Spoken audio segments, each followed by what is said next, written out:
Feel very honored and excited that you have invited Planned Parenthood into this space.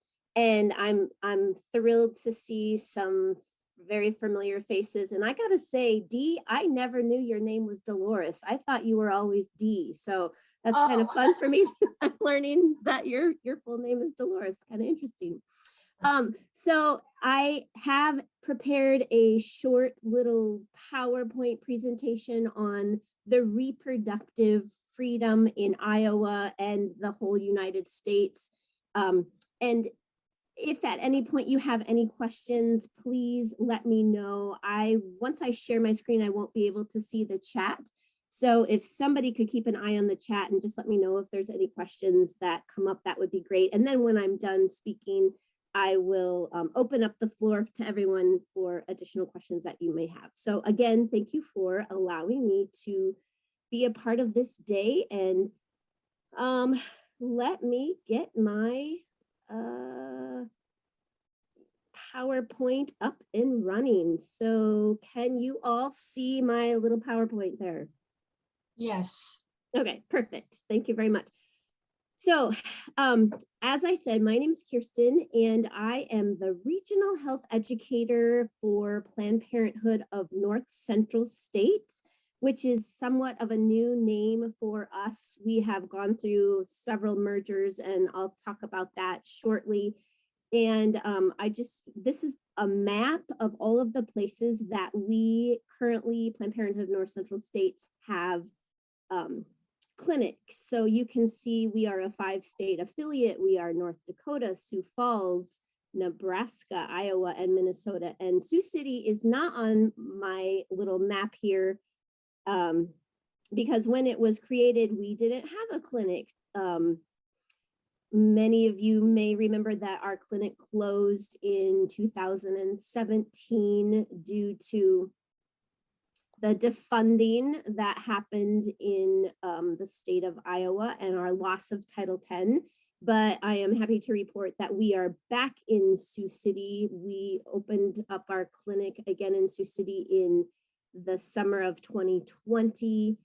We are open on a very limited basis. We're only open one day a week for maybe 6 hours, but kind of hot off the press, we are going to be opening more hours in the very near future, and we're going to hire some dedicated staff in Sioux City. We're still not going to be full-time at this point, but eventually we hope to be opening up our clinic as on a full-time basis. But that's a little ways down the road. But we are going to be having more and more hours in Sioux City, which is pretty exciting. So long ago, like over 100 years ago, Planned Parenthood had its own affiliate in Sioux City called Planned Parenthood of Sioux City.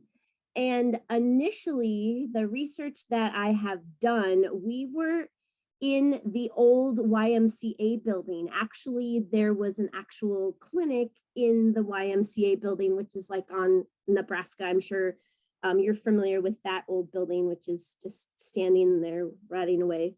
Or maybe they tore it down. I don't know. I can't remember. But we used to be there. And then it moved to St. Joe's Hospital. Apparently they were on the first floor of St. Joe's Hospital. And then I believe in the 70s or the 80s, I'm not really sure. I found a couple of different information. Maybe some of you on this call know a little bit more than I do about the exact dates, but we merged with Planned Parenthood of Des Moines and became Planned Parenthood of Greater Iowa. And it's very interesting. There were 3 different Planned Parenthood affiliates in the state of Iowa. After we became Planned Parenthood of Greater Iowa, there was 3 different affiliations, which is kind of odd to me. And then in the early 2000s, we merged again and became Planned Parenthood of the Heartland, and we merged with the other 3 Iowa affiliates. We merged with Nebraska. We merged with, of all places, Arkansas, which was kind of odd. And then we, in 2017, again merged, 2019, again merged with the 5-state affiliate. We lost the Oklahoma, Arkansas connection. And then we merged with Planned Parenthood of North Dakota, South Dakota, Minnesota, and now we're called Planned Parenthood of North Central States. So we've had a long history of mergers. And the reason why mergers is just because it just makes more sense to be a bigger entity rather than just to be our own little entities, I suppose. Kristen, there's a yes. question from Karen. Were Yes. you in the YMCA or the YWCA? The YMCA. I didn't realize there was even a YWCA here in Sioux City.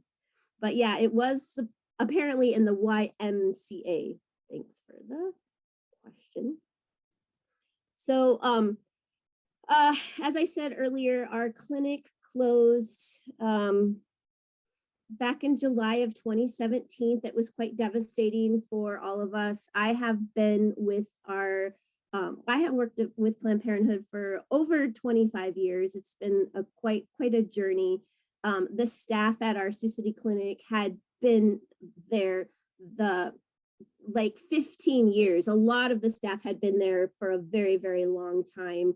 And so we were really small, but very dedicated staff. And we had a really good patient base. And then in 2017, sadly, we closed.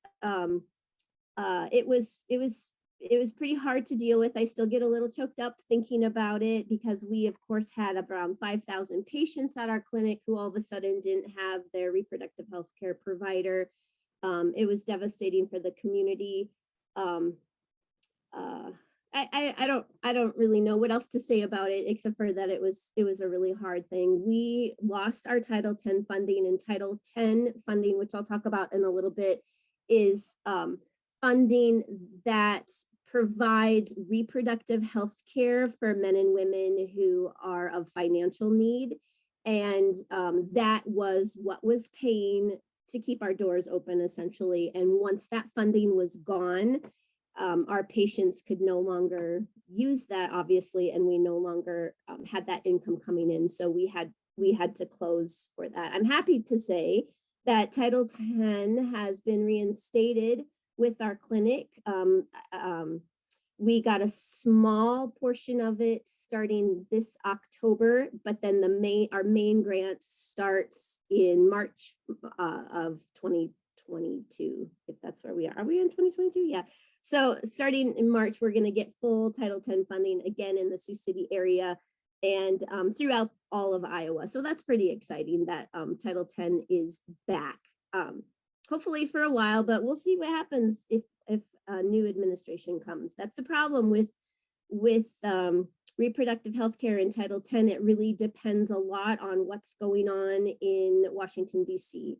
And if we have a president who doesn't like family planning and Planned Parenthood services, that funding goes away, which makes it really difficult for us to establish programming, establish patients, stuff like that.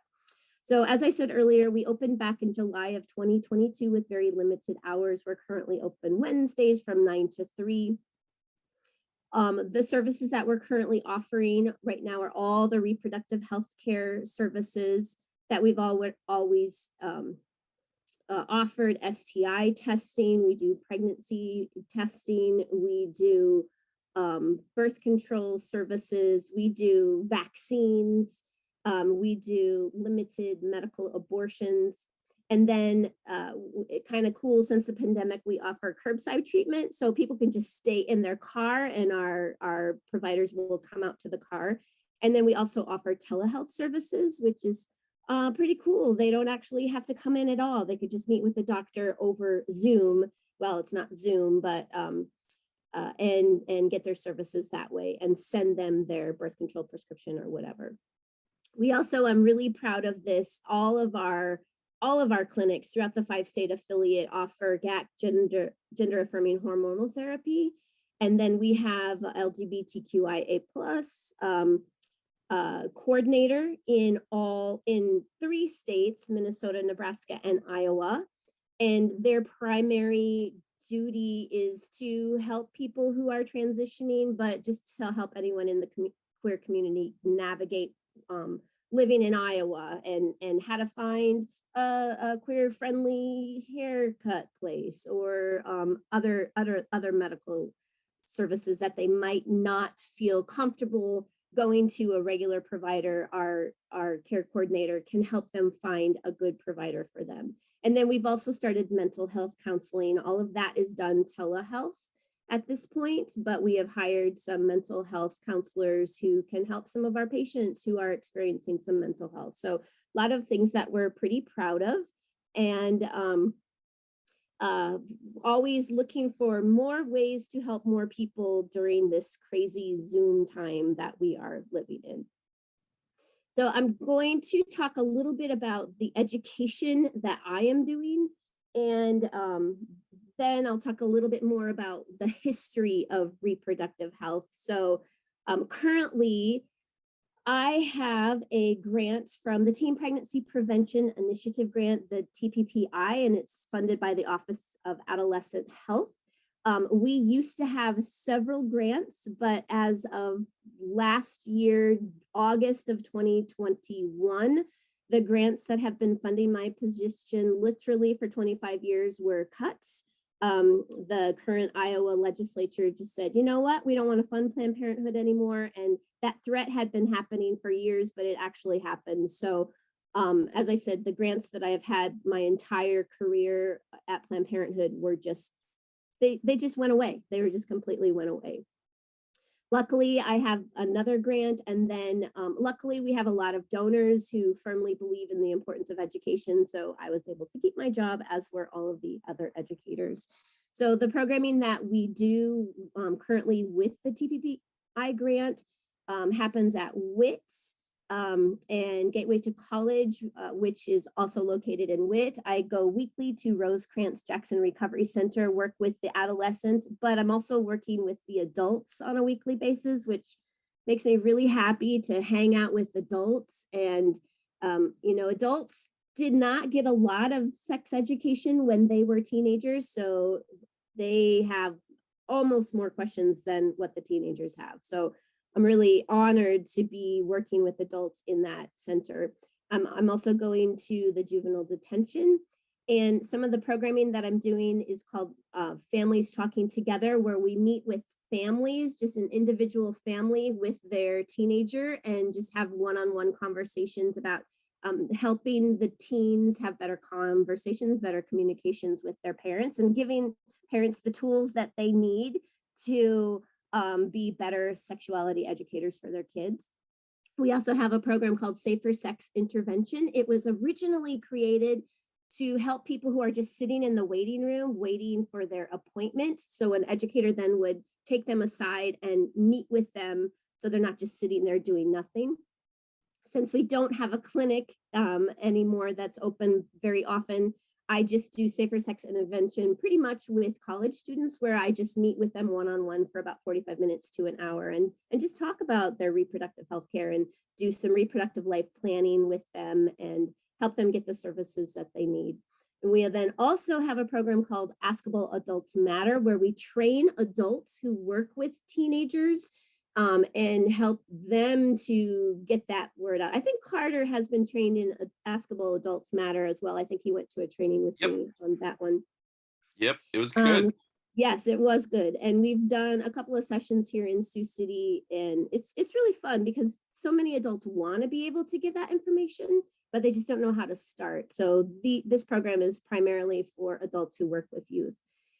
And then the last two things, we have a youth advisory board, and their job is to just help advise the community advisory board. And the youth advisory board is currently working on plans to offer a small little health fair at a coffee shop where their youth, their peers can come in and get information on all sorts of topics. We're still in the very beginning planning of that, but the youth advisory board, just their goal is to educate their peers and be peer mentors when it comes to reproductive health. And then the community advisory board helps advise the community when it comes to teen pregnancy prevention and sexually transmitted infections, and just kind of what's going on in our community when it comes to teens and their reproductive health. So that's kind of, in a nutshell, what I have, my little spiel. And I wanted to just, Planned Parenthood Sioux City has been in this community for over 100 years, which is really pretty amazing and exciting.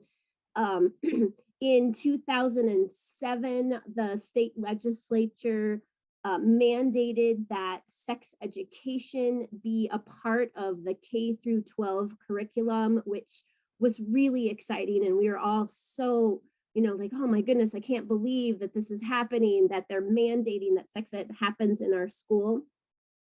And then the problem was there was no meat behind that. And if a school doesn't provide sex education, no big deal. There's no punitive things. Nothing's going to happen to them if they're not providing it. But it is a law. It's mandated that sex education happens at all schools, but of course it is not. Excuse me. I currently am going to Sioux City Public Schools. A couple of years ago, I don't know if you're all aware of this, but health class used to be mandated in Sioux City, but a couple of years ago, they took that mandate out. So now, instead of every student getting a health class, which included 6 hours of reproductive health care by me, now only maybe a handful of students in each school are actually taking the health class. And that's really troublesome, that kids just aren't getting all of the important information that was handed out in the health classes. Not just me, but mental health and drug and alcohol abuse and all sorts of important stuff that was happening in those health classes. The kids just aren't getting that. So it's going to be very interesting and scary to see what's happening to our youth who are not receiving this vital information that was offered in health classes. And that, like I said, that was taken away. That mandate was taken away about 3 years ago, I think. So we'll see what happens. Carter can agree or understand or say more about this, but our sexually transmitted infection rates in our county are just skyrocketing. They are just going up and up and up. We've seen huge increases in syphilis, which syphilis not that long ago was hardly even noticed. We didn't even notice syphilis. And now we have huge cases, huge numbers of syphilis in this community. For both men and women. And so we have some issues going on in our community, but education is the key. And I'm doing as much as I can. I know other agencies are doing as much as they can, but there's just a very few people who are actually getting that important information. And so kids just aren't getting it. And it's gonna be interesting to see, and sad to see what's gonna happen with our rates. That's for sure. So does anyone have any questions, anything specific that they would like more information about? I know I went through it really fast, but if there's anything else anyone would like to know, please let me know. I have a question. So what is the age limit? I mean, at what age can a kiddo get services from you without consent from their parents? I'm thinking about life-affirming hormonal treatment. I'm thinking about vaccinations. I'm thinking about any kind of reproductive services. Yeah, so the hormonal services, they have to be 18 because that's a law. They have to be 18 even with their parents. But with any type of the reproductive services, they can be any age, 14, 15, and get that services without their parents' knowledge or permission. Of course, we always encourage parents and kids to have that conversation. And I encourage teenagers, no parent's gonna be like, oh, I'm so happy my child's having sex. I mean, parents are not gonna feel that way. They're gonna be mad and they're gonna be disappointed, but they're going to get over it and they're going to want to see the child get the care that they need. But I also tell teens, know your parents. And if you just feel that your parent can't handle that information, they can get it without their parents' knowledge. And I always tell them they have to use the secret code, which is simply, I don't want my parents to know. Once they say, I don't want my parents to know, they've pleaded confidentiality. And by law, we can't tell the parents. Not that we would anyway, but excuse me. When it comes to abortion services in Iowa, they have to be 18 in order to have an abortion. If they are under 18, they have to have parental notification, not parental permission, but parental notification. So we have to send like a certified letter to the parent saying, your child is scheduled to get an abortion on this day. I'm just letting you know. Parents don't have to agree to it or approve to it. They just have to be notified. And in Iowa, there is a law that there's a waiting period. They have to have a little bit of a waiting period. They can't just go to a clinic and get abortion, which nobody does that anyway. There's always a waiting period. So those are the laws, and each state has a different law. Like Minnesota doesn't have many laws at all, but and South Dakota has all sorts of crazy laws, but Iowa is parental notification. I just want to make a comment. I'm just amazed that Planned Parenthood was at St. Joseph's Hospital back in the day. You know, I guess the Catholic Church has moved quite a bit to the right over the years in terms of the culture war. So yeah, absolutely. Absolutely. Does anyone have any other questions? Anything that they would like to know? Kirsten, I have yes. a question. What are the abortion laws in Iowa right now for adults? So currently, as the law stands, if somebody wants to have an abortion in Iowa, they need to call and make an appointment, a first visit appointment, which can be done via Zoom. It can be done telehealth, or it can be done in person, but they have to have that initial visit. That's part of the law. And then they can get their abortion at whenever, 24 hours later. I think it's a 24-hour period. I know that they were, I believe like last week, there's been a 6-week heartbeat ban or bill introduced into the Iowa legislature. But I don't know that will go anywhere. A lot of states try to do that, and it doesn't go very far. I know that in South Dakota that was struck down last week. It had been introduced and the legislator didn't even take it to committee, which was pretty amazing. So really, that's the only law that we have for adults. And then we do offer medical abortions, which are they take medications, and we go up to, that's from somebody who is 10 weeks pregnant or less. They can take that medical abortion, and some new laws around that the person doesn't have to come in. They can just do it via telehealth. And in Minnesota, the pills can actually be mailed to the patient, but in Iowa, they're trying to figure out if that can happen. The law is not written very well, and so we're trying to understand if we can actually mail that medication. Right now, we're not, but they may determine that we actually can. But right now, they do have to come in to get their pills. Is that the same as the morning after pill, or is that something different?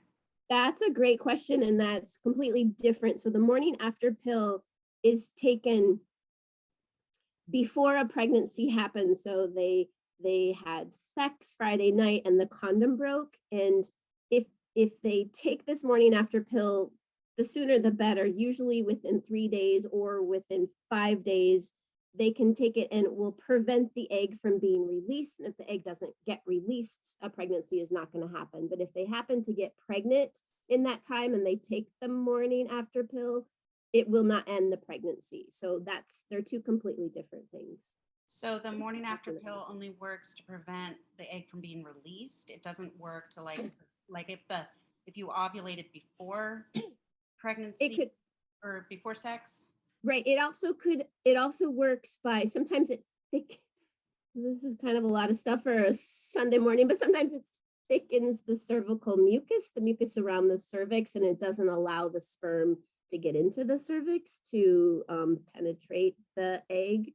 So it works in a couple of different ways. It either prevents the egg from being released at all, or it also thickens that cervical mucus so the sperm can't get through. And then is the medical abortion the medication, does that basically induce a miscarriage? Yes. Yep.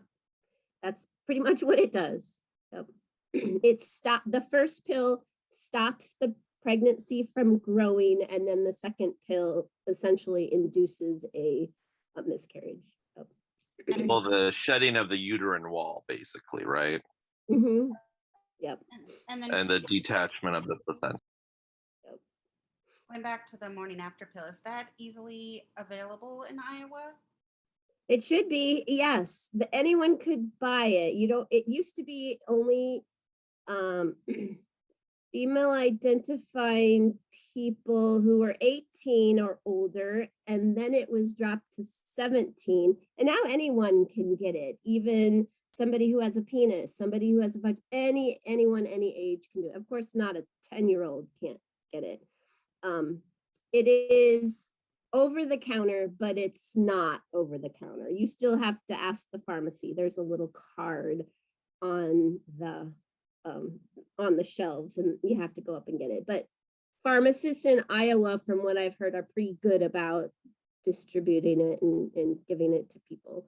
I haven't heard too many people saying that their pharmacy won't allow them to get it. And I'm at what gestation period can you no longer give abortions in Iowa? Is it 24 weeks or? In Iowa, I believe it is 16 weeks. Minnesota, I just learned, is like 23 weeks, but in Iowa, it's 16 weeks.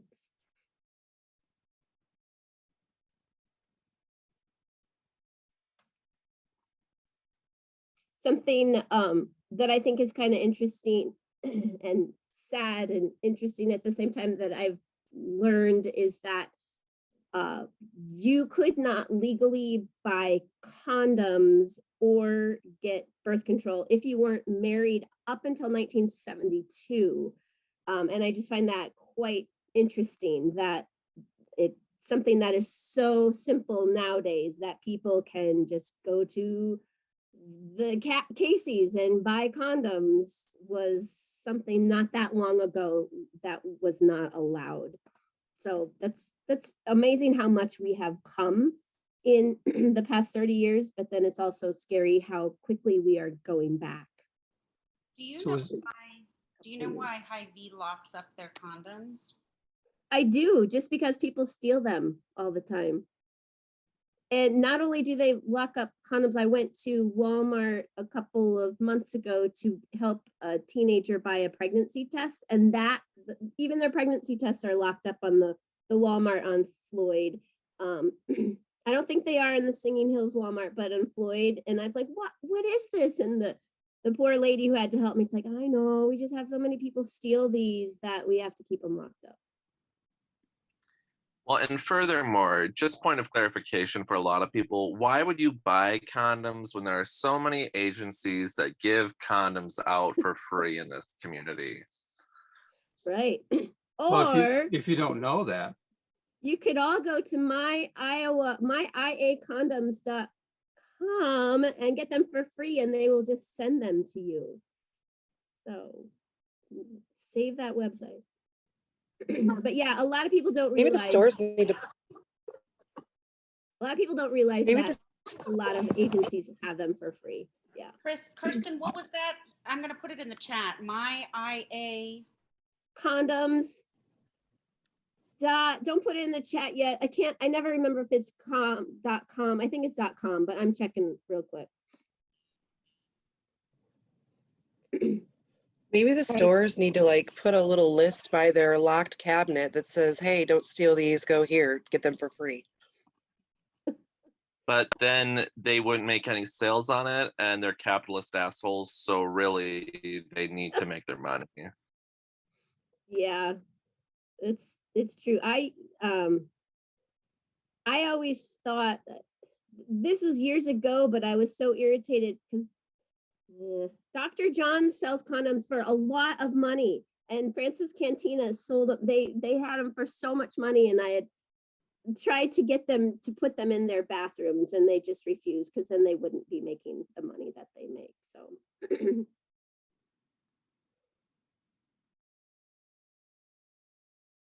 All right, I'm just I put the website in there. By the way, when they mail you condoms, it doesn't come in a big box that says, here's condoms. It's very discreet. Kirsten, is there anything, and this might be something you want to think about, that we as a church can help with? I know for a while we housed a couple, Lila and somebody else, but think about if there's anything we can do to help. Okay, well, just having me here is pretty cool, and I just really appreciate allowing me to get some information out about our clinic and our services and stuff. So I will definitely will keep you in mind. So thank you. For sure. Kristen, are your services available to people who do not live in Woodbury County? Yes, they can be from anywhere, and we also serve undocumented individuals as well. Kirsten, thank you so much for sharing with us. I really appreciate it. And we'll make sure we give your information that you shared on that slide out to everybody in case they want to contact you. Is that okay? Yeah, absolutely. And I'll put my email in the chat as well. So if anyone wants it, they can have it. Wonderful. And Kirsten, can you also email me your address at home so we can mail your check? Yeah, we'll talk about that.